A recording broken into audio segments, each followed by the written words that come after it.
Have you ever wondered if the person you lost was never really gone, but simply waiting for the road to bring you back together? The October sun hung low over the Blue Ridge Mountains, casting long amber shadows across the winding roads of Cedar Falls, North Carolina. It was the kind of afternoon that made people slow down, roll their windows open, and breathe in the crisp mountain air that carried hints of wood smoke and fallen leaves. The trees along Route 19 were ablaze with color, maples burning red and orange, oaks holding on to their deep burgundy, and the occasional stubborn green of a pine, standing sentinel among its deciduous neighbors. For most residents of this small town nestled in the foothills about 40 miles west of Asheville, it was just another peaceful Thursday sliding toward evening, the kind of day that reminded people why they stayed in these mountains, despite the isolation, despite the limited opportunities, despite everything that drew young people away to cities with more promise and less beauty. For Jake Callahan, it was the day his entire world would tilt on its axis. Jake guided his faded blue tow truck along Route 19, heading back from a call at the Henderson farm, where old Bill Henderson's ancient John Deere had finally given up the ghost. The tractor had been running on borrowed time for years, held together by Jake's expertise and Bill's stubborn refusal to buy anything new when the old thing still had life in it. But this time, the engine block had cracked, and there was no fixing that. Jake had delivered the news as gently as he could, knowing how much that tractor meant to Bill, knowing it had belonged to Bill's father before him, just like Callahan's auto, and towing had belonged to Jake's father before it became his. At 38 years old, Jake had been running the shop for nearly 15 years now, ever since his father passed from a heart attack that came without warning on a Tuesday morning in March. Thomas Callahan had been under a Chevy pickup, changing the oil, when his heart simply stopped. Jake had found him an hour later, come to ask about lunch, and the image of his father's work boots sticking out from under that truck still visited him in dreams sometimes. He had taken over the business the next day, because that was what you did. You kept going. You honored what was left to you. You did not let grief become an excuse for failure. The shop had been in the Callahan family for 3 generations now. Jake's grandfather had started it in 1962, back when Cedar Falls was even smaller than it was today, just a handful of families scratching out a living in the shadow of the mountains. His father had expanded it in the 80s, adding the towing service and the small lot where they kept cars waiting for parts. Jake had modernized what he could, invested in diagnostic equipment and computer systems, but he had kept the old sign out front, the one his grandfather had painted by hand, because some things were worth preserving even when they no longer made practical sense. He knew every curve of these mountain roads, every pothole, every spot where deer liked to cross at dusk. He knew which families had been here for generations, and which were newcomers, meaning they had arrived sometime in the last 30 years. He knew the rhythm of this place the way he knew his own heartbeat, steady and predictable and sometimes so quiet he forgot it was there at all. What he did not know, what he could never have anticipated, was that around the next bend, parked on the gravel shoulder with its hood propped open, would be a Buncombe County Sheriff's cruiser. And standing beside it, in her dark green uniform with her brown hair pulled back in a regulation ponytail, would be a ghost from his past. Jake slowed the truck automatically. It was instinct, bred into him by his father and grandfather before that. You see someone stranded, you stop. It costs nothing to help. That was what his father always said, usually while wiping his hands on a rag that had seen better days, usually with a smile that suggested helping people was not a burden, but a privilege. Besides, it was a deputy's cruiser, and in a town like Cedar Falls, you looked out for law enforcement the same way they looked out for you. Sheriff Daniels had been a friend of his father's, had come to the funeral and stood in the back with his hat in his hands, had made a point of bringing his patrol car to the shop for service, even though the county had a contract with a bigger outfit in Asheville. Jake pulled the tow truck onto the shoulder about 20 feet behind the cruiser, killed the engine, and grabbed the worn canvas tool bag he always kept on the passenger seat. The bag had been his father's, the canvas soft and stained with decades of oil and grease, the handles reinforced with duct tape in 3 places. He could have bought a new one, Should have bought a new one years ago. But there was comfort in carrying something that still held the shape of his father's hands. The deputy had her back to him, leaning over the engine compartment, and he could see from her posture that she had no idea what she was looking at under that hood. Her shoulders were tense with frustration, and she kept pushing a strand of hair back from her face in a gesture that seemed more habit than necessity. The afternoon light caught the badge on her belt, made it flash gold for just a moment before a cloud passed over the sun. "Need some help there, deputy?" Jake called out as he approached, his boots crunching on the gravel. She straightened up and turned around. And just like that, 15 years collapsed into nothing. Jake stopped walking. His hand went slack at his side and he nearly dropped the tool bag. The canvas strap slipped through his fingers, and he caught it at the last second, only because his body was still functioning, even though his mind had ground to a complete halt.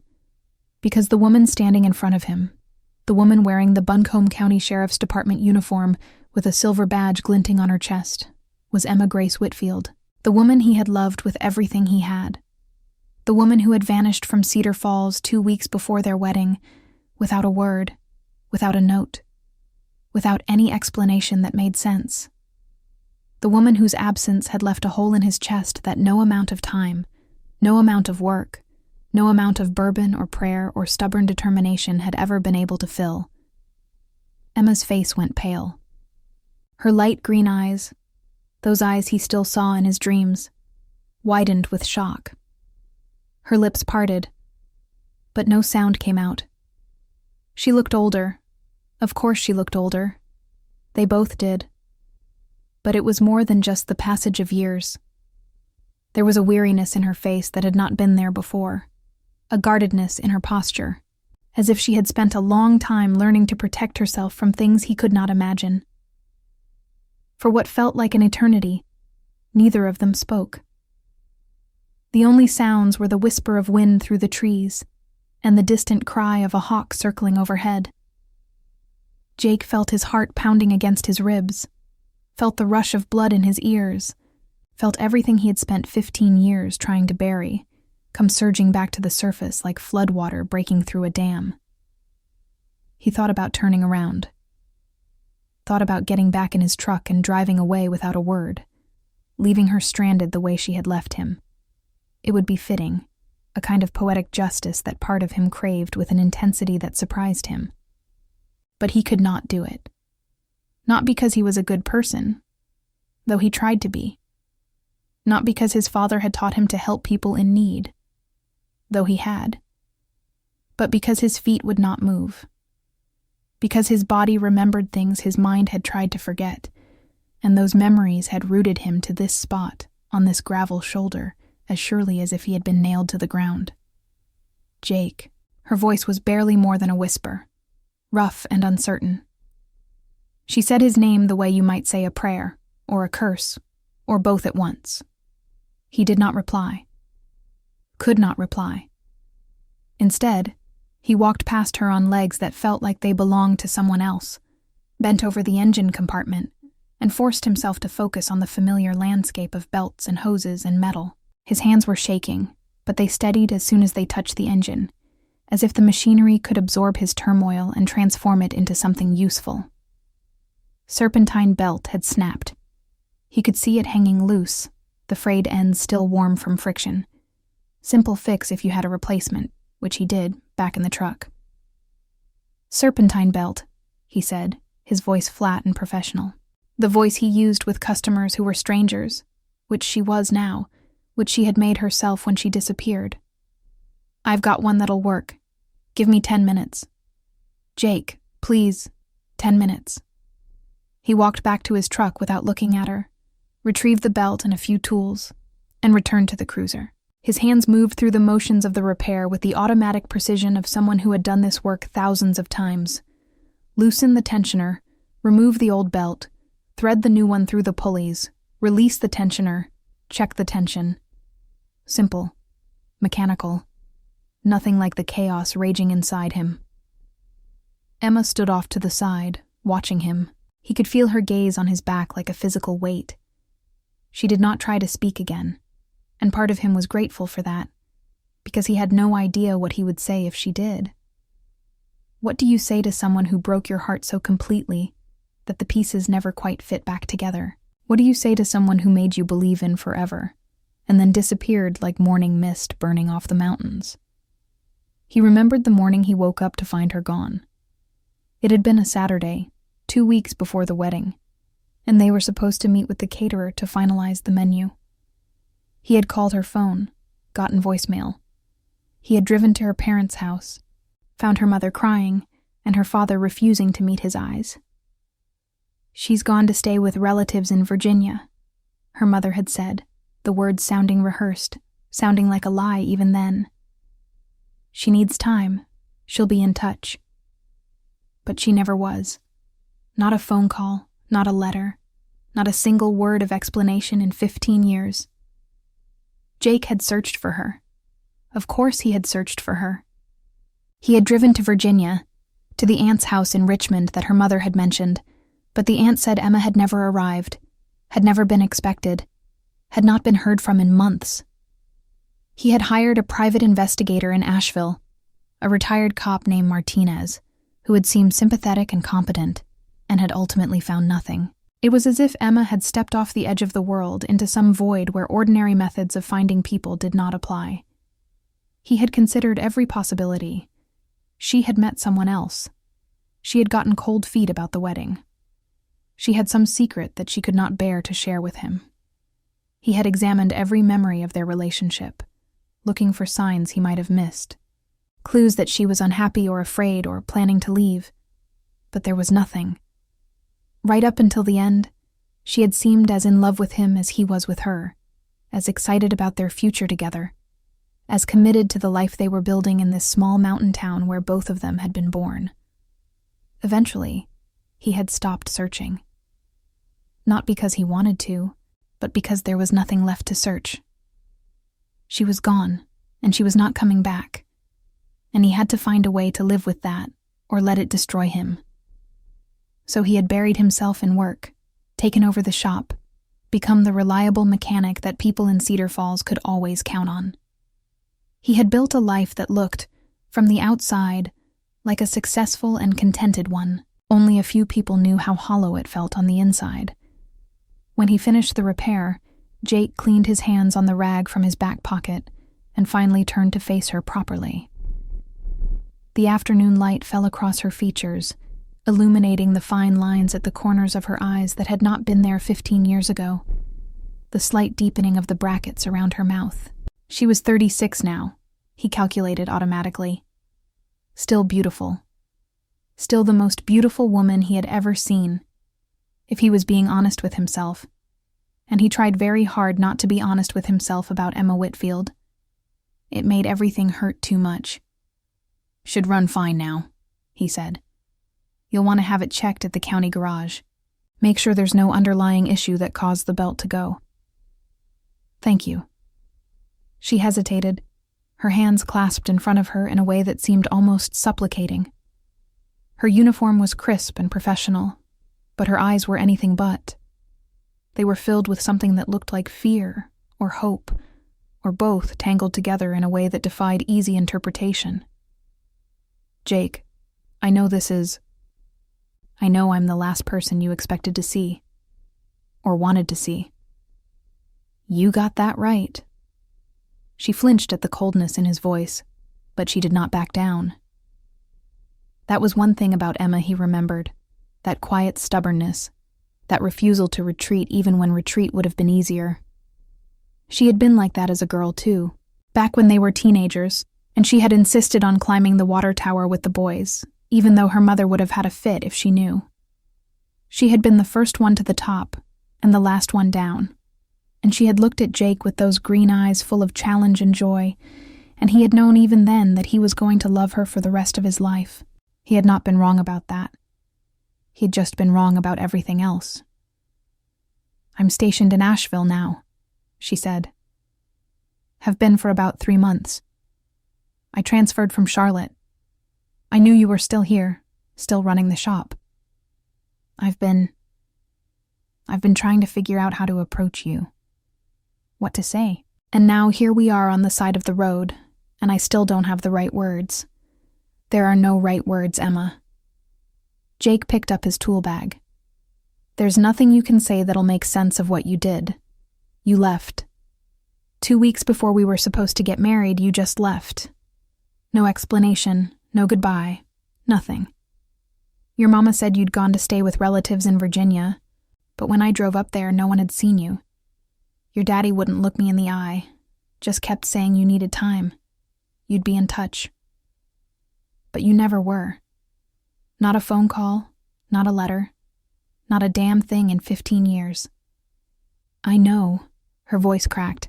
I know, and I'm so sorry. But there were reasons, Jake. Reasons I couldn't tell you then. Reasons I could barely admit to myself. Reasons. He laughed, but there was no humor in it. Only the bitter residue of a decade and a half of unanswered questions. Everyone's got reasons. Doesn't make it hurt less. No, it doesn't. She took a step toward him, then stopped herself, as if she knew that coming closer would only make things worse. I'm not asking for your forgiveness. I don't have any right to ask for that.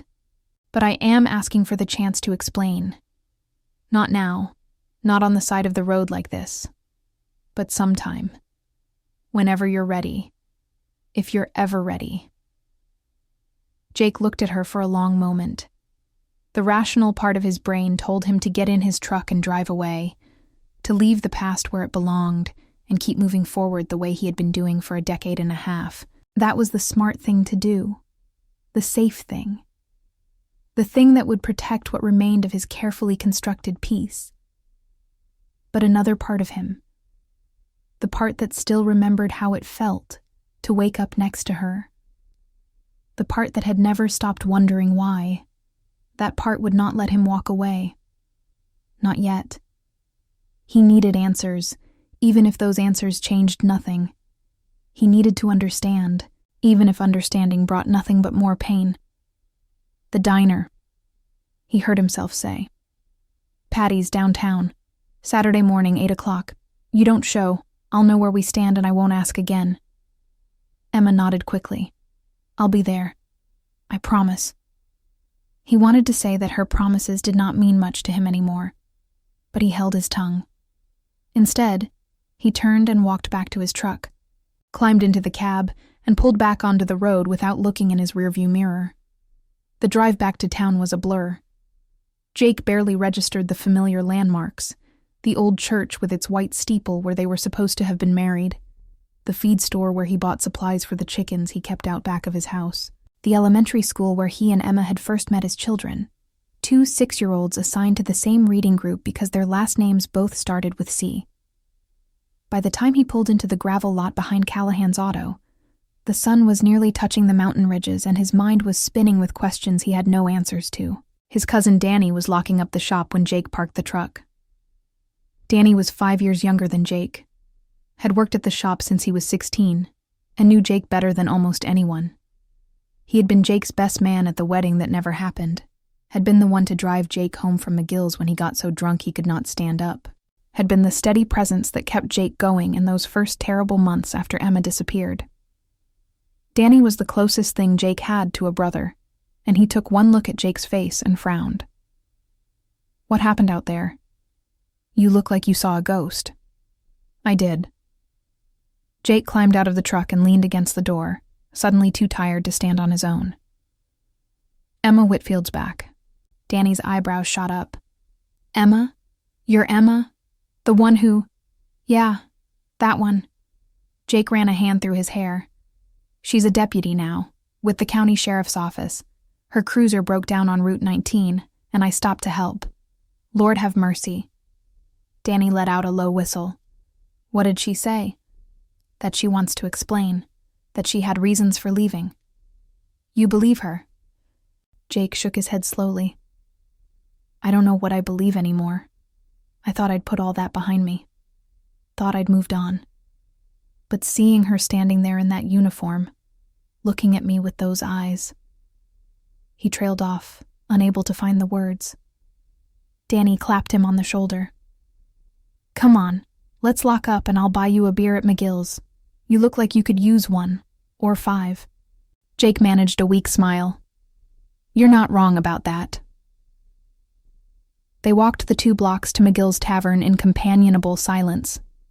The bar was a Cedar Falls institution, a dim and comfortable space with dark wood paneling, vintage beer signs on the walls, and a jukebox in the corner that still played actual vinyl records. It had been here since before Jake was born, had seen generations of locals come through its doors to celebrate and mourn and everything in between. His father used to bring him here for burgers on Saturday afternoons, back before Jake was old enough to drink, back when his father was still alive and the future seemed simple and certain. Hank McGill himself was behind the bar, a burly man in his 60s with a gray beard and arms covered in faded tattoos from his Navy days. He had been a friend of Jake's father, had helped carry the coffin at the funeral, and he gave Jake a knowing look as the 2 men claimed stools at the bar. "Evening, boys," Hank said. "The usual?" "Make it doubles," Danny said. "Jake's had a day."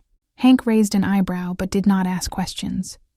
He poured 2 generous glasses of bourbon and slid them across the bar, then moved away to give them privacy. Jake stared at his drink for a long moment before taking a sip.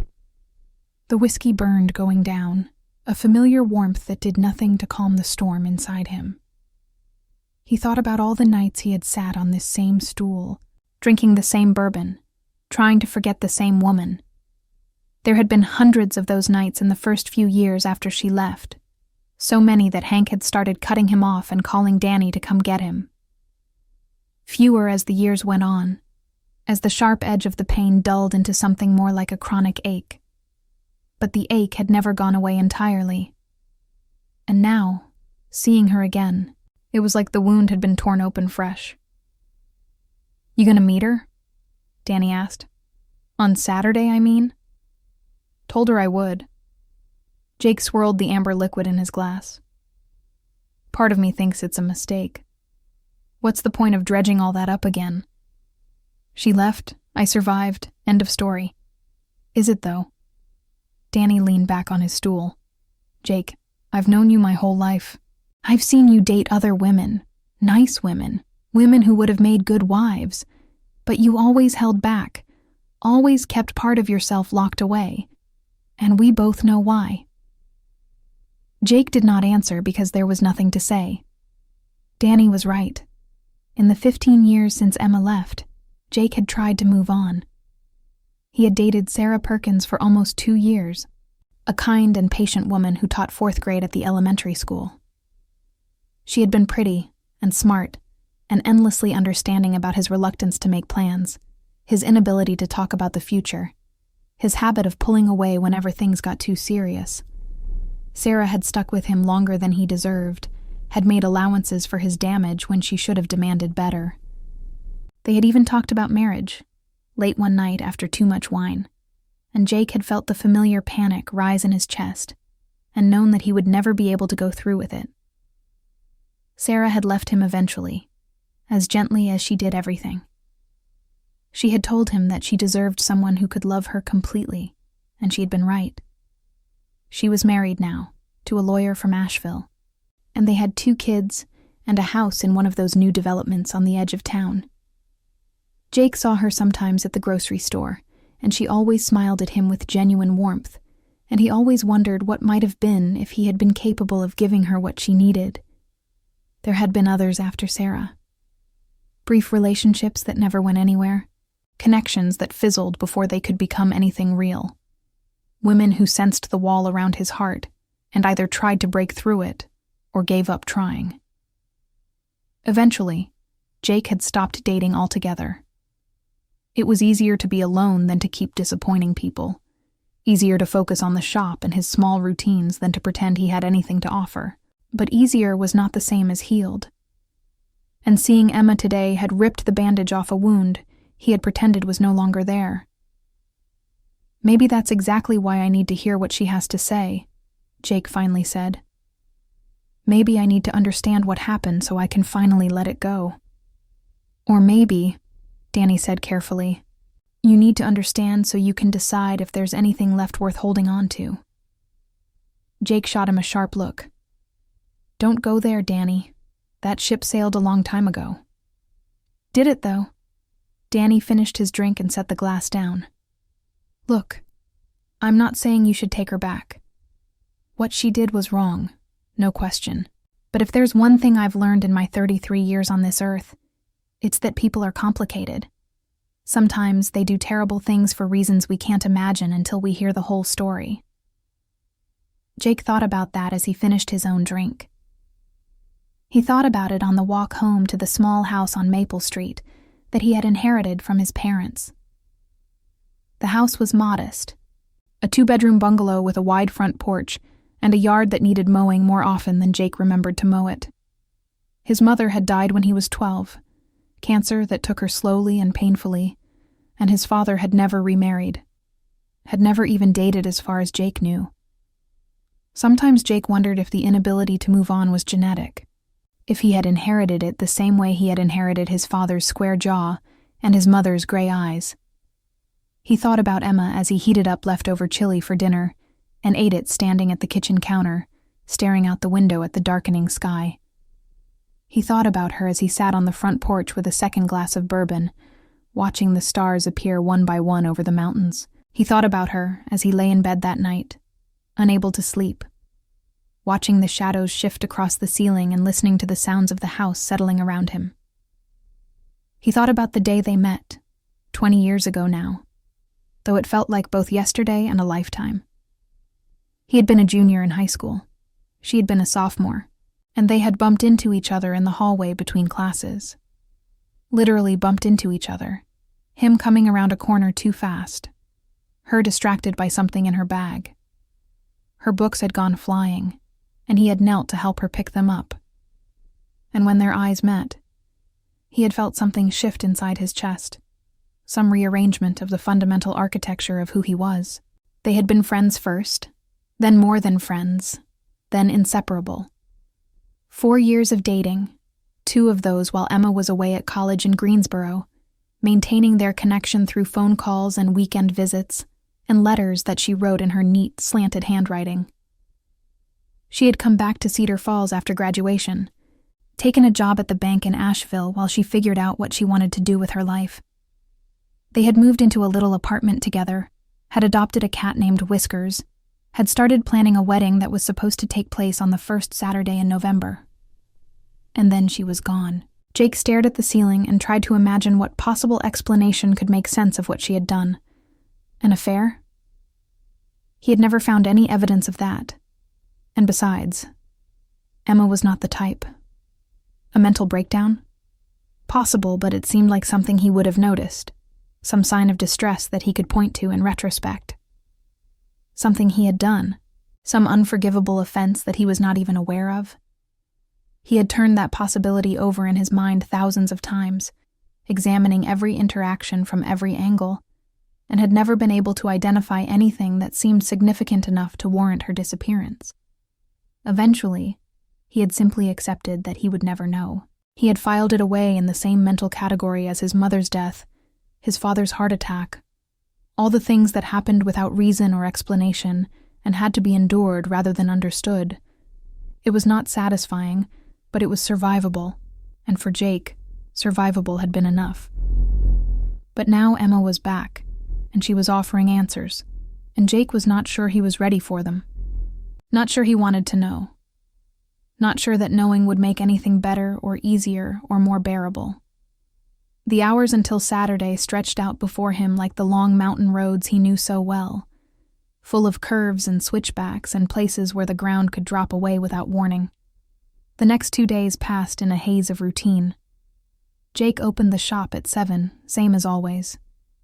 He changed oil and replaced brake pads and diagnosed a mysterious rattle in Mrs. Patterson's Honda that turned out to be a loose heat shield.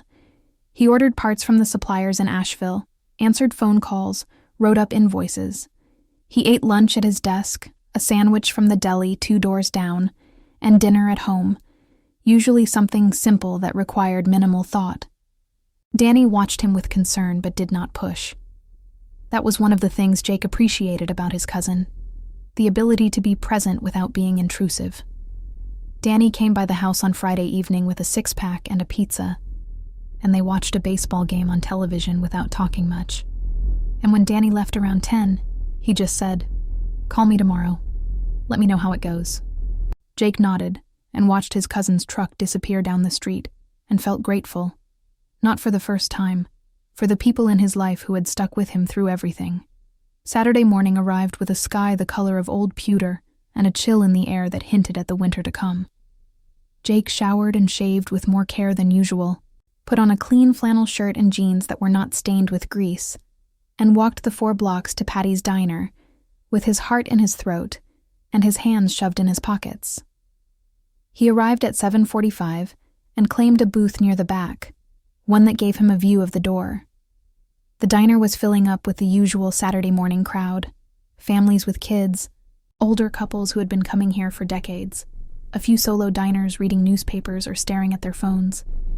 The air smelled of coffee and bacon and maple syrup, the universal perfume of American breakfast joints, and Jake felt a wave of nostalgia for all the Saturday mornings he and Emma had spent in this very booth, sharing plates of pancakes and making plans for their future. Jolene, Patty's daughter, brought him coffee without being asked. She was a woman in her 50s now, with gray streaking her dark hair and lines on her face that spoke of hard work and not enough sleep. But she had the same sharp eyes her mother had been famous for, the same ability to size up a situation without needing it explained. "You look nervous," she said, filling his cup. "Got a date or something?" Or something. Jake wrapped his hands around the cup. "Emma Whitfield's supposed to meet me here." Jolene's expression shifted, became something harder and more guarded. "That's so. She's got some nerve coming back here after what she did." "I asked her to come."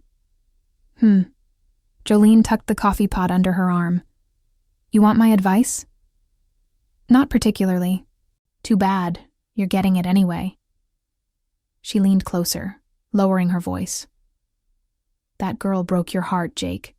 Everyone in this town saw what it did to you. Don't let her do it again." "I appreciate the concern, Jolene, but this is something I need to do." She shook her head, but did not argue further. "I'll keep the coffee coming. Lord knows you're going to need it." At exactly 8 o'clock, the bell over the door chimed and Emma walked in. She was not in uniform today. Instead, she wore jeans and a simple blue sweater, her hair loose around her shoulders the way she used to wear it when they were together. She looked younger without the badge and the gun, more like the girl Jake remembered from high school, but her eyes held a weight that had not been there before. She scanned the diner until she spotted him, and something flickered across her face. Relief, maybe, or hope, or fear, or all of them mixed together. She made her way to the booth, conscious of the eyes that followed her, the whispers that started as soon as she was recognized. Cedar Falls was a small town with a long memory, and Emma Whitfield's departure had been the talk of the county for months after it happened. People had theories. People always had theories. Some said she had run off with another man. Some said she had gotten pregnant and gone away to have the baby. Some said she had simply gotten cold feet and lacked the courage to say so. None of them knew the truth, because the truth was a mystery that even Jake, who had been closer to her than anyone, had never been able to solve. Emma slid into the seat across from him, her hands clasped on the table in front of her. "Thank you for coming," she said. "I wasn't sure you would." "I said I would." Jake pushed the menu toward her. "You should eat. Jolene's biscuits are still the best in the county." Emma glanced at the menu but did not pick it up. "I'm not really hungry." "Neither am I. But if we're going to do this, might as well do it over breakfast like civilized people." Jolene appeared beside their table, order pad in hand. Her face was carefully neutral, but Jake could see the tension in her shoulders, the way she held the pen a little too tightly. "Well, look who's here. Emma Whitfield. Haven't seen you in a dog's age." There was no warmth in Jolene's voice, just a flat statement of fact. "Hello, Jolene." Emma managed a small smile. "I'll just have coffee, please." "2 breakfast specials," Jake said. "Eggs over easy, Bacon, hash browns, biscuits on the side. Jolene nodded and disappeared toward the kitchen. The silence stretched between them like a living thing, full of all the words that had not been spoken and all the years that had passed without explanation. Finally, Emma spoke. "I don't know where to start. The beginning usually works." She let out a shaky breath, wrapped her hands around the coffee cup Jolene had brought, as if drawing strength from its warmth. "You remember my father was in banking, vice president at First Mountain Trust in Asheville." "I remember." Harold Whitfield had been a quiet, serious man, the kind who wore a tie even on weekends and believed in the importance of fiscal responsibility and sound financial planning. Jake had never felt entirely comfortable around him, had always sensed a certain disapproval in the way Harold looked at him, as if a mechanic from Cedar Falls was not quite good enough for his only daughter. But Harold had never said anything directly, and he had agreed to walk Emma down the aisle, and Jake had decided that was good enough. "What I never told you, what I didn't know myself until just before our wedding, was that he was involved in some very bad business." Emma's voice dropped, and she leaned forward, as if afraid that someone might overhear. "Money laundering, mostly. He had gotten tangled up with some people who had connections to drug trafficking out of Miami. They were using the bank to clean their money, and my father was facilitating it. He started out small, I think, looking the other way for payments that seemed too good to question. But by the time I found out, he was in too deep to get out." Jake felt something cold settle in his stomach. "What does this have to do with you leaving?" "Everything."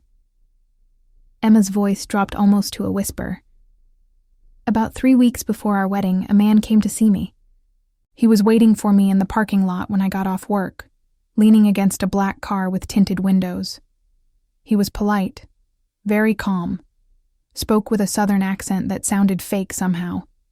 He knew things about my father, things that could send him to prison for the rest of his life. He also knew things about you, where you lived, what routes you drove, where you went fishing on Sunday mornings. He had photographs of you at the shop, at your house, at the church where we were supposed to get married. He made it very clear that if I did not leave, if I tried to warn anyone or go to the police, you would be the one who paid the price." Jake stared at her. "You're saying someone threatened to hurt me? Not just hurt you, kill you." Emma's eyes were bright with unshed tears. "He was explicit about that.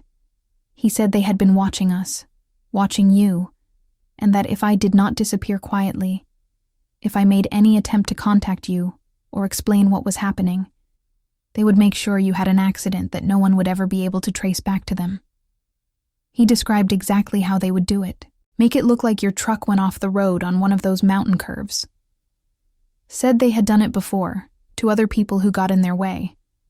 He had this way of talking about it, so matter of fact, like he was discussing the weather or what to have for dinner. That was what scared me most, I think, the casualness of it. The food arrived, but neither of them touched it. Jake felt like the ground had shifted beneath his feet, like everything he thought he knew was rearranging itself into a new and terrifying shape. He had spent 15 years believing that Emma had left because of something he did, or something he failed to do, or some flaw in his character that made him unworthy of her love. The idea that she had left to protect him, that she had sacrificed their future to keep him safe, was so foreign to his understanding that he could not immediately process it. "Why didn't you go to the police?" "Because my father begged me not to. He said the people he was involved with had connections everywhere, including law enforcement. He didn't know who could be trusted. There were rumors about a sheriff's deputy in another county who had been on their payroll, and someone in the state banking commission who looked the other way when certain accounts were flagged." She shook her head. "I was young and scared, and I didn't know what else to do. So I ran. I went to my aunt's place in Richmond at first, but I only stayed there a few days before I realized they might be watching her too. Then I moved again, to a town in Tennessee where no one knew me. I worked as a waitress, paid rent in cash, kept my head down. For 15 years? For the first 5, I was just surviving, just trying to stay hidden, stay safe, stay away from anything that might lead them back to you or my father. Emma took a sip of her coffee, and Jake noticed that her hands were trembling. But after a while, I started to get angry. Angry at myself for running. Angry at the people who had forced me to run. Angry at the whole situation that had stolen my life. I started thinking about what I could do to fight back, to take down the people who had done this to us. And did you? Emma nodded slowly. It took years.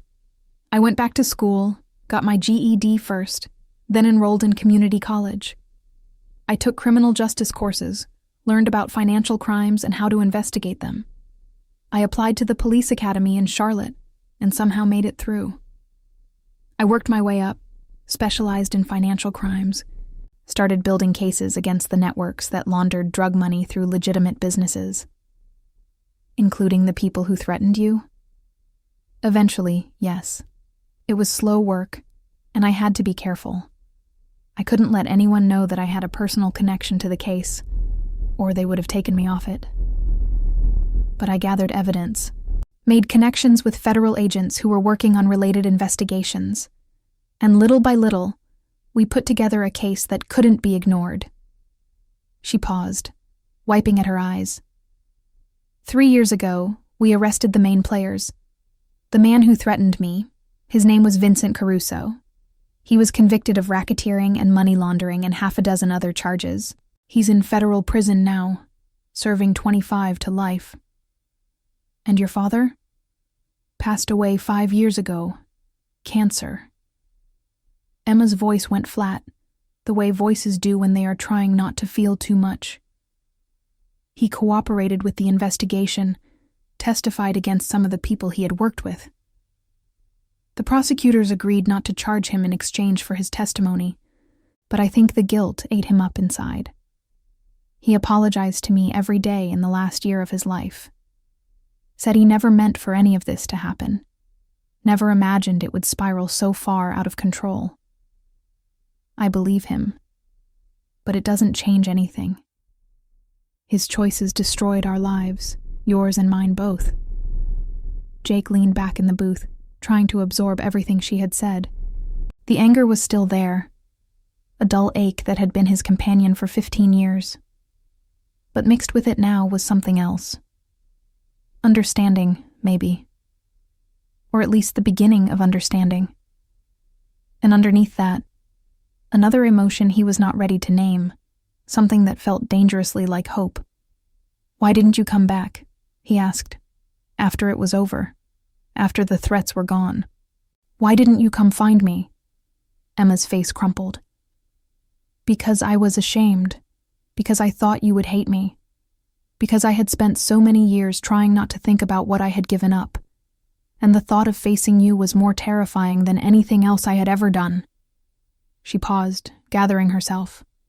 "And because I drove through Cedar Falls 3 years ago and saw you coming out of the hardware store with a woman and a little girl, and I thought you had moved on, that you had built a new life, and I had no right to disrupt that." Jake felt his heart lurch.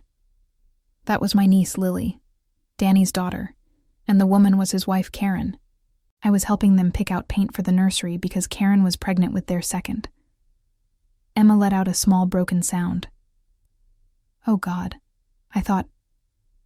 "You thought wrong. I never married, never had kids, never even came close because every time I tried to imagine a future with someone else, all I could see was you."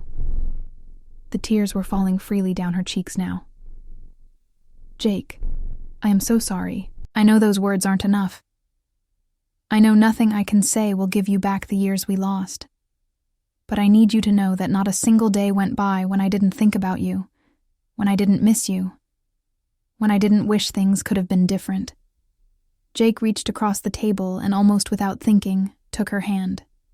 Her fingers were cold and trembling, and when he touched her, she let out a small sob.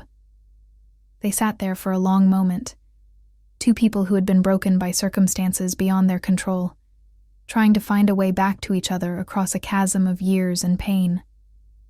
"I'm not saying I forgive you," he said quietly. I don't even know if I can. What you did. It broke something in me, Emma. Something that never quite healed right. I know. But I think I understand now. And that's something I didn't have before. He squeezed her hand gently. I need time. Time to process all this. Time to figure out what I feel. Can you give me that? She nodded, wiping her eyes with her free hand. I'll give you whatever you need, however long it takes. They sat there for a while longer, their breakfast growing cold between them. Eventually, Jake let go of her hand and picked up his fork, and Emma did the same, and they ate in a silence that was somehow less heavy than before. The eggs were cold, and the bacon was congealed with grease, but neither of them complained. There was something ritualistic about sharing a meal, something that connected them to all the breakfasts they had shared before, all the Sunday mornings and lazy Saturdays and ordinary days that had been stolen from them. When they finished, Jake paid the check over Emma's protests, and they walked out into the bright Saturday morning together. The sky had cleared while they were inside, and the October sun was warm on their faces, a last gift of autumn before the cold set in for good. I should get back to Asheville, Emma said, shading her eyes against the sun. I've got a shift this afternoon. Drive safe. Jake hesitated, then pulled out his phone. Give me your number, in case I want to talk. She gave him her number, and he saved it in his contacts, and then she got into her personal car, a sensible silver Honda parked at the curb, and drove away. Jake watched until her car disappeared around the corner, then walked slowly back to his house, his mind churning with everything he had learned. The weeks that followed were strange and unsettled. Jake went about his daily routine, opening the shop at 7, working on engines and transmissions and brake jobs until 5, grabbing dinner at home or at McGill's, watching television until he fell asleep. But underneath the surface of normality, something was shifting. He found himself thinking about Emma constantly, replaying their conversation, turning her words over in his mind like stones in a tumbler. He thought about the fear she must have felt, a young woman threatened by criminals, desperate to protect the man she loved.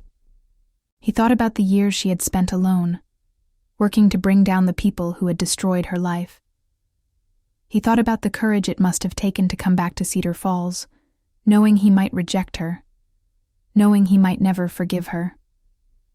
And slowly, gradually, the anger began to lose its sharp edges. Danny noticed the change. You seem different, he said one afternoon, as they worked together on a transmission rebuild.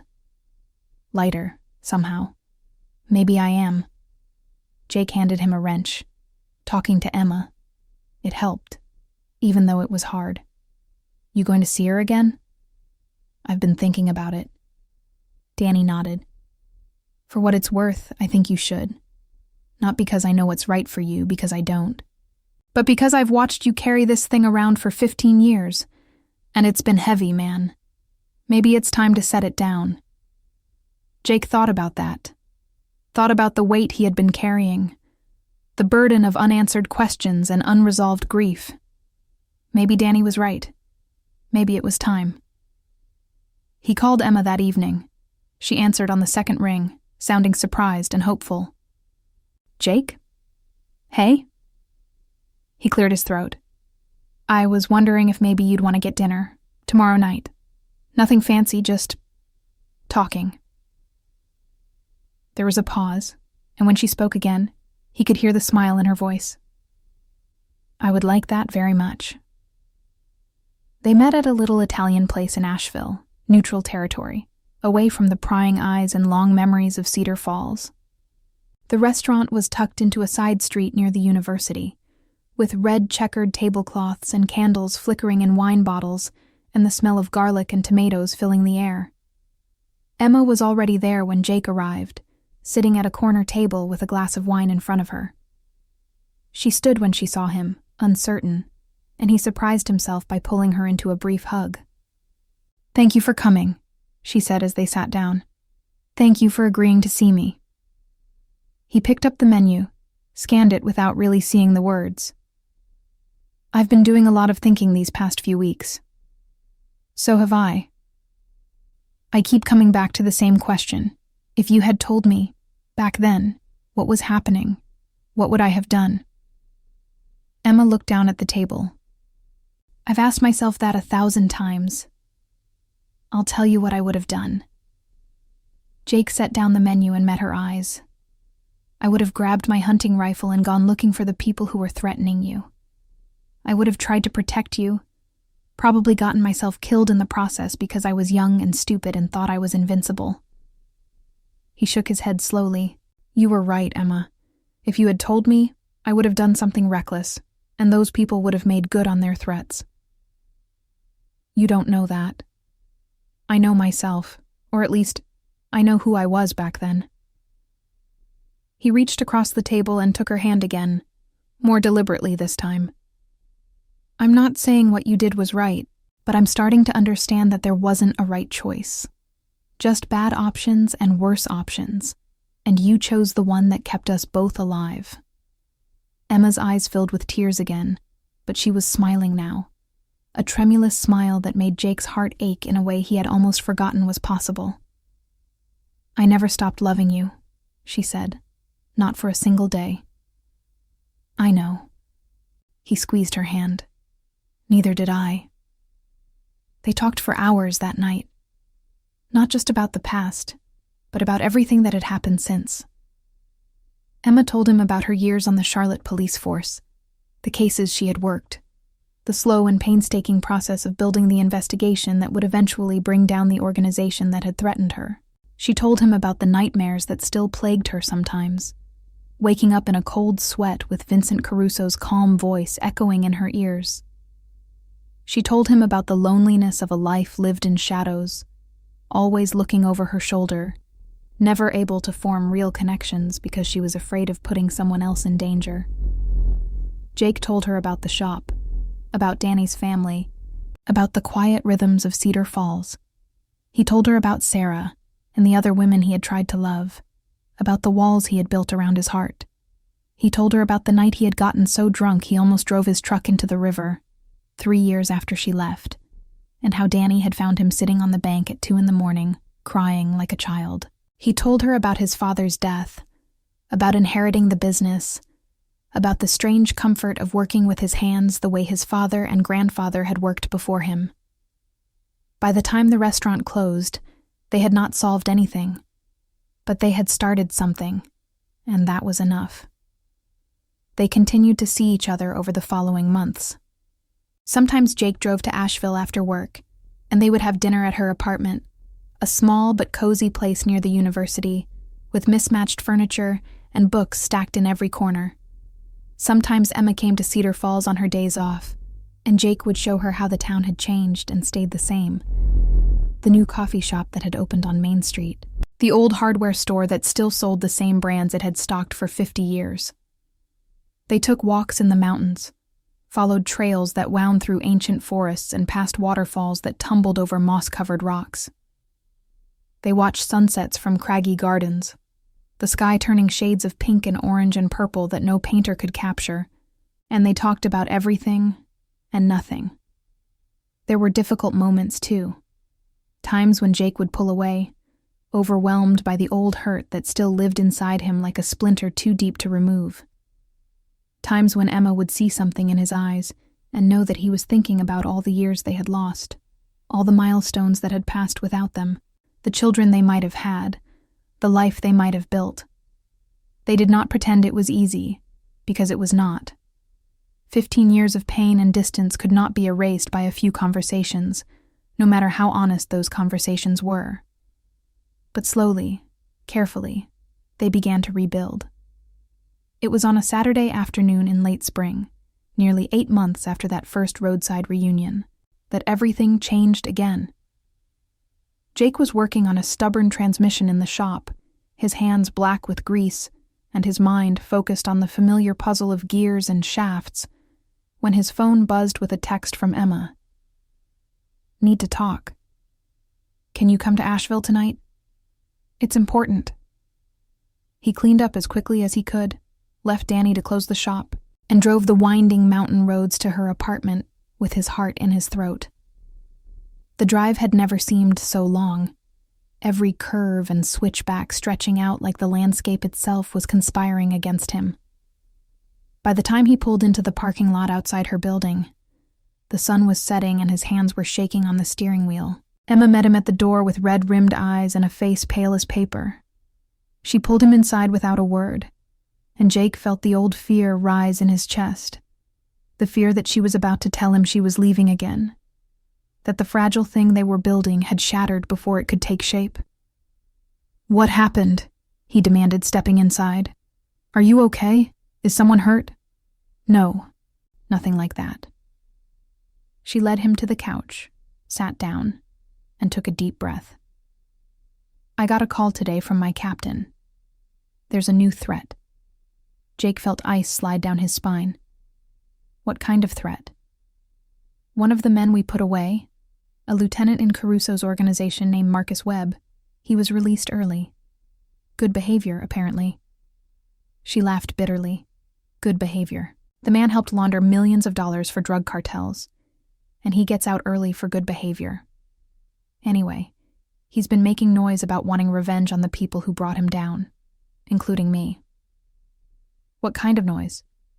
"Letters from prison at first, then phone calls to people he knew on the outside, calls that we were able to intercept. He's been talking about settling scores and making examples. The department is taking it seriously. They want to put me in protective custody or transfer me to another jurisdiction until they can assess the risk."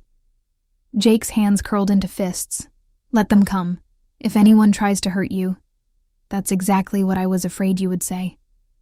Emma reached out and took his hands, unclenched his fingers. "Jake, listen to me. This is why I came here, why I needed to tell you in person. Because 15 years ago, I made a choice to protect you without asking if you wanted to be protected. I took the decision out of your hands because I thought I knew what was best, and I was wrong. So I'm not going to do that again." Jake stared at her. "What are you saying?" "I'm saying I came here to tell you the truth, to give you all the information, and to let you decide what you want to do. If you want to walk away, if this is too much, I'll understand. You've already paid such a high price for loving me. I can't ask you to pay more." She paused, her voice breaking. "But if you want to stay, if you want to face this together, then I need to know that's what you're choosing. Not because I made the choice for you, but because it's what you want." Jake looked at her for a long moment.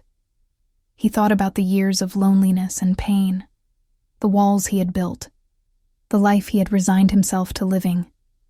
He thought about the last 8 months, the gradual thawing of his frozen heart, the way Emma's presence had begun to fill the empty spaces inside him. He thought about the fear in her eyes now, the fear that she was about to lose him again, and the courage it had taken for her to give him the choice instead of making it herself. Then he stood up, crossed to the window, and looked out at the city lights spread below. His mind was racing, but underneath the fear and the uncertainty, there was something else. Something solid and unshakable that he had been building without realizing it, brick by brick, over all these months of talking and walking and learning to trust again.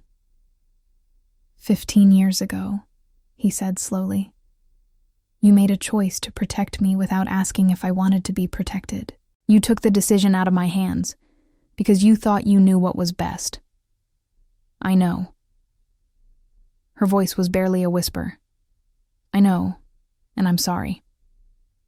Let me finish. He turned to face her. You made that choice because you were scared and young and alone, and I understand that now. But I'm not that kid anymore, Emma, and neither are you. So I'm going to tell you what you should have asked me back then. He walked back to the couch and knelt in front of her, taking her hands in his. I'm not going anywhere. Whatever this threat is, whatever happens next, we face it together. No more running. No more secrets. No more protecting each other by pushing each other away. Tears were streaming down her face. Jake, I love you, Emma. I've loved you since we were 17 years old, and you smiled at me in the hallway before chemistry class. I loved you through every year you were gone, even when I hated you, even when I tried to forget you. And I'm not going to let some criminal take you away from me again. Not now. Not ever. She threw her arms around him and held on like she would never let go. And there, in the small apartment with the city lights glowing outside, Jake felt something he had not felt in 15 years. He felt whole. The following weeks were tense. Emma's department worked with federal authorities to assess the threat and develop a security plan.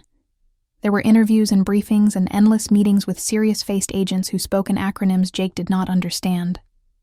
Jake insisted on being included in everything, and Emma, true to her word, did not try to shield him from any of it.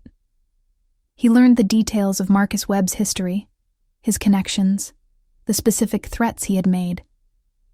He learned about the security measures being put in place, the surveillance on Webb's known associates, the protocols for reporting suspicious activity. He learned more than he had ever wanted to know about the criminal underworld that had destroyed his life 15 years ago, and he filed every piece of information away, determined to be ready for whatever came.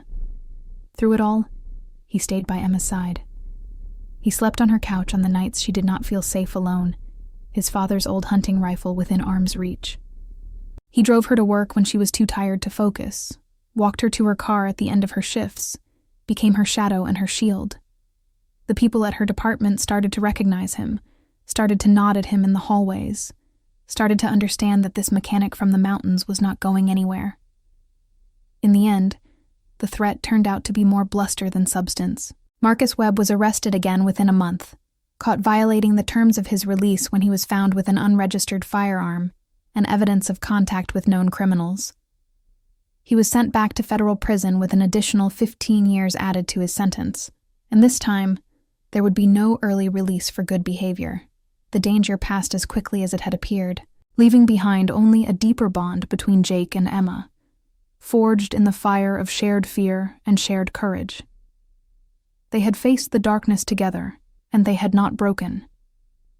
It was around this time that Jake started thinking about the future in a way he had not allowed himself to think in years.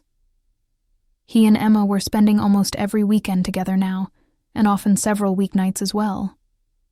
The commute between Cedar Falls and Asheville was wearing, but neither of them wanted to give up their time together. Something had to change.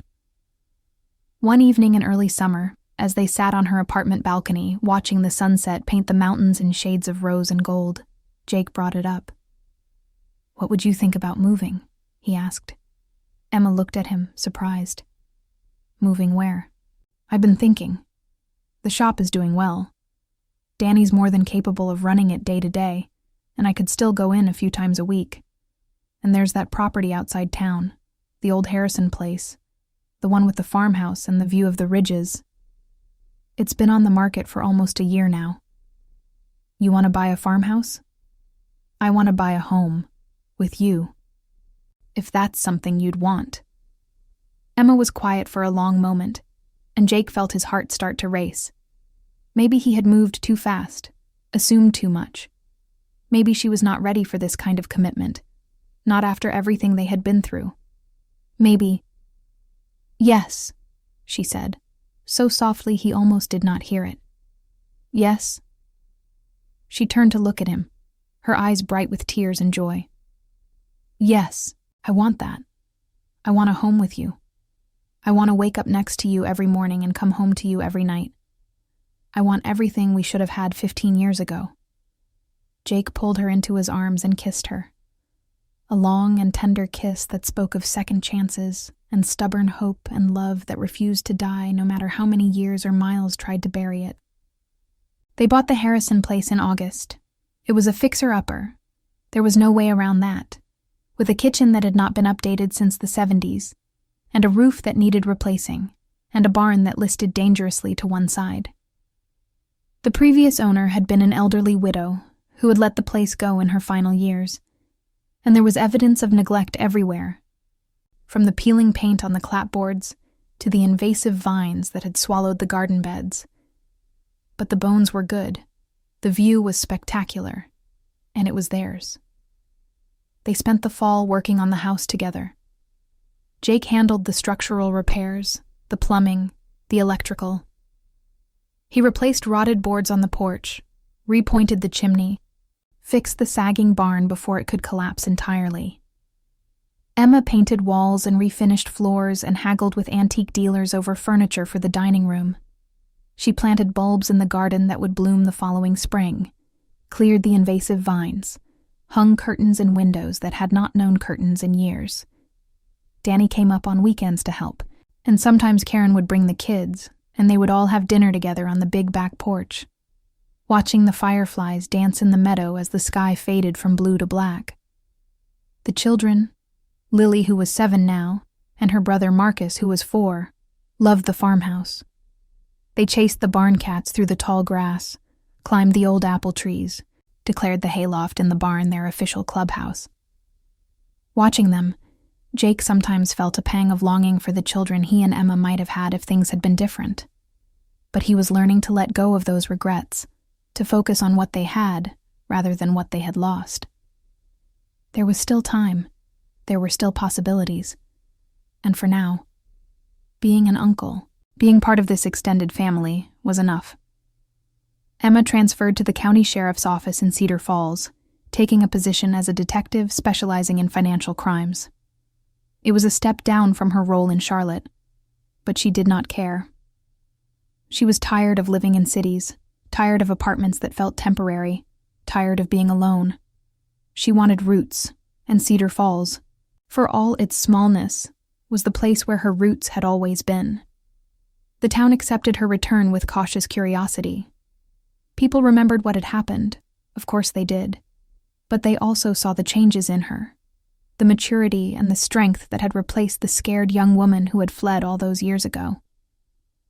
They saw how Jake looked at her, how she looked at him, and they began to revise their theories about what had happened and why. By the time the first anniversary of their reunion came around, most people had decided that whatever the truth was, it was none of their business, and Emma Whitfield was welcome in Cedar Falls as long as Jake Callahan said so. They got married the following June, almost 2 years to the day after that roadside encounter. It was a small ceremony, held in the meadow behind their farmhouse, with just close friends and family in attendance. Emma wore a simple white dress and carried a bouquet of wildflowers that she and Karen had picked that morning. Jake wore a suit for the first time in years and managed not to cry when he saw her walking toward him across the grass, though it was a near thing. The pastor was Reverend Thomas, the same man who would have married them 18 years earlier, now white-haired and stooped, but with the same kind eyes. He had been surprised when they called him, had admitted that he had thought about them often over the years, had wondered what had happened and why. He did not ask for explanations, just agreed to perform the ceremony, and when the day arrived, he spoke about love and patience, and the mysterious ways that people find their way back to each other. Marriage, Reverend Thomas said, his voice carrying across the meadow, is not a destination. It is a journey, one that asks us to grow and change alongside another person, to forgive and be forgiven, to hold on through the storms and celebrate in the sunshine. Jake and Emma know this better than most. They have walked a long and difficult road to reach this day, a road that many would have abandoned. But they did not abandon it. They kept walking, kept hoping, kept loving, even when the way was dark and the end was uncertain. And now they stand before us, ready to begin the next chapter of their journey together. When the pastor pronounced them husband and wife, Jake kissed Emma with all the love and gratitude and joy that had been building inside him for 2 years. And when they pulled apart, both of them laughing and crying at the same time, he saw the same emotions reflected in her eyes. The reception was held on the back porch, with fairy lights strung through the trees, and a bluegrass band playing in the corner of the yard. They danced their first dance to a song that had been playing on the radio the first time Jake ever kissed Emma, back when they were teenagers, and the future was an endless highway stretching out before them. For a few perfect minutes, it felt like the rest of the world had fallen away, leaving only the two of them swaying together under the summer stars. Danny gave a toast that made everyone laugh and cry, telling stories about Jake that Emma had never heard, and making promises about the future that Jake knew he would keep. Karen gave a toast about second chances and the importance of showing up for the people you love. Even Jolene from the diner stood up and admitted, grudgingly, that maybe she had been wrong about Emma Whitfield, and that any woman who could put that look on Jake Callahan's face was okay in her book. Later that night, after the guests had gone and the caterers had packed up, and the silence of the mountains had settled over the farmhouse like a blanket, Jake and Emma sat together on the porch swing, her head on his shoulder, his arm around her waist. "Are you happy?" she asked. "Happier than I ever thought I could be." He pressed a kiss to the top of her head. "Are you?" "More than I have words for." She was quiet for a moment, listening to the crickets and the distant hoot of an owl. "I used to think I didn't deserve this. After everything that happened, after all the pain I caused, I thought happiness was something I had forfeited the right to. And now? Now I think that maybe happiness isn't something you earn. Maybe it's something you choose, every day, to hold on to despite everything that tries to take it away from you." Jake thought about that. Thought about the years of loneliness and anger, the walls he had built, the opportunities he had let slip away because he was too afraid to hope. And then he thought about Emma, about her courage and her stubbornness and her refusal to let the past define her future. "I think you're right," he said. "And I think we've both spent too long letting the past have power over us. Starting now, starting tonight, we write a new story. One where we get to decide what happens next." Emma turned to look at him, her eyes shining in the moonlight. "I like the sound of that." "Me too." He kissed her softly. "Me too." The years that followed were not always easy. Life never is, especially when it is built on a foundation of so much previous pain. There were challenges and setbacks, arguments and reconciliations, days when the old wounds ached, and days when the joy was almost too much to bear. But through it all, Jake and Emma held on to each other with a tenacity that surprised everyone who knew their history. They built a life together on that farmhouse in the mountains, a life filled with friends and family and the deep, abiding love that had survived everything the world could throw at it. Jake taught Danny's children how to change a tire and check their oil, just like his father had taught him. He showed them how to bait a hook and cast a line, how to identify trees by their leaves and birds by their songs. He was the uncle they ran to when they needed help with homework, when they had a secret to tell, when they just needed someone to listen without judgment. Emma started a program for at-risk youth in Asheville, using her experience to help young people find better paths than the ones that had been offered to her father. She worked with kids who had been caught up in drugs or petty crime, kids whose families had been torn apart by addiction or poverty or violence. She told them her story, not all of it, but enough to let them know that she understood what it was like to feel trapped, to feel like your choices had been made for you, to feel like there was no way out. And she showed them that there was always a way out, that it was never too late to change direction, that the road ahead could be different from the road behind. They got a dog, a goofy golden retriever named Murphy, who had no respect for personal space and brought them endless joy. Murphy liked to sleep on the bed between them, his head on Jake's pillow and his tail draped across Emma's feet, and neither of them had the heart to make him move. He was company during the long days when Jake was at the shop and Emma was at work, greeting them with hysterical enthusiasm every evening as if they had been gone for years instead of hours.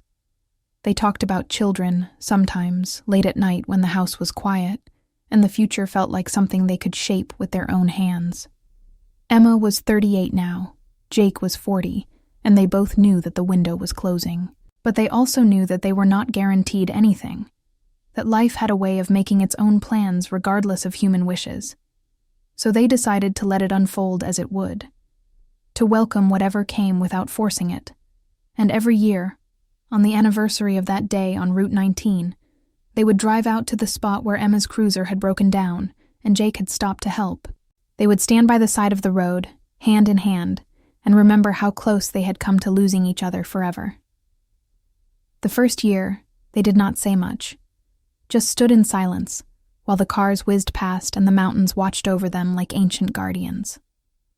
The second year, Emma brought a bottle of champagne, and they toasted to second chances. The third year, it rained, and they huddled under an umbrella and laughed at themselves for being sentimental enough to come out in a storm. Sometimes, Jake thought about what would have happened if he had not stopped that day. If he had kept driving, too tired or too busy to help a stranded motorist. If he had never known that Emma had come back, never had the chance to hear her story and make peace with the past. The thought made him shiver, even on the warmest summer evenings. But he had stopped. He had seen her.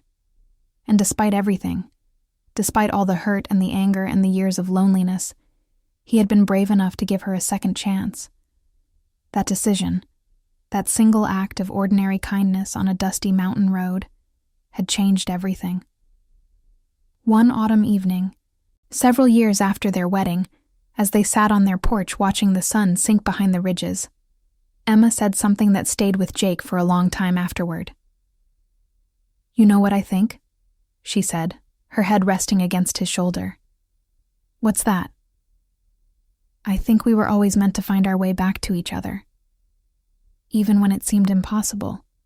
Even when I was running and you were hurting, something kept pulling us together. Like gravity, or fate, or something we don't have a name for." Jake considered that. He had never been much for philosophy, had always been more comfortable with the tangible world of engines and tools and things he could fix with his hands. But there was something to what she said. Against all odds, they had found each other again. Against all odds, they had built a love that was stronger than fear, stronger than time, stronger than the mistakes they had made along the way. "Maybe you're right," he said. "Or maybe we just got lucky. Maybe both." She leaned into him, and he wrapped his arms around her, and they watched the last light fade from the sky together. In the end, Jake thought, it did not matter why or how. What mattered was that they were here, together, living the life they had dreamed of when they were young and foolish, and thought the world was theirs for the taking. It had taken them nearly 2 decades and more pain than either of them would ever fully forget. But they had made it. And sometimes, late at night, when the house was quiet and Emma was sleeping beside him and Murphy was snoring at the foot of the bed and the moonlight was spilling through the curtains, Jake would lie awake and marvel at the strange and winding path that had led him here. He would think about his father, who had taught him to always stop for people in need. He would think about Danny, who had never given up on him even when he had given up on himself.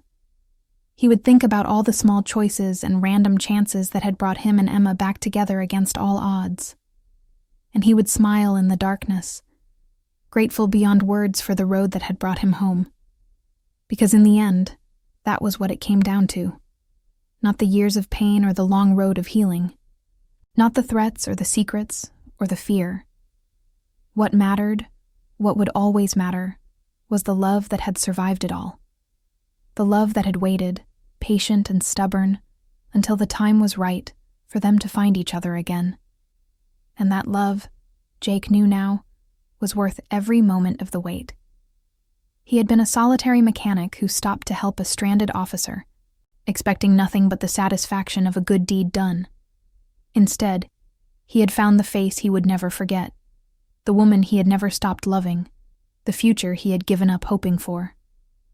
It was not the ending he had imagined, all those years ago when he was young and the world seemed simple. It was better, it was real, and as he drifted off to sleep with Emma's warmth beside him and the sounds of the mountain night surrounding them, Jake Callahan knew that whatever the morning brought, whatever challenges lay ahead, they would face them together. Because that was what love did. It endured. It waited. It found a way. Always. Sometimes the heart knows what the mind cannot explain. Sometimes the road that takes us away is the same road that brings us back.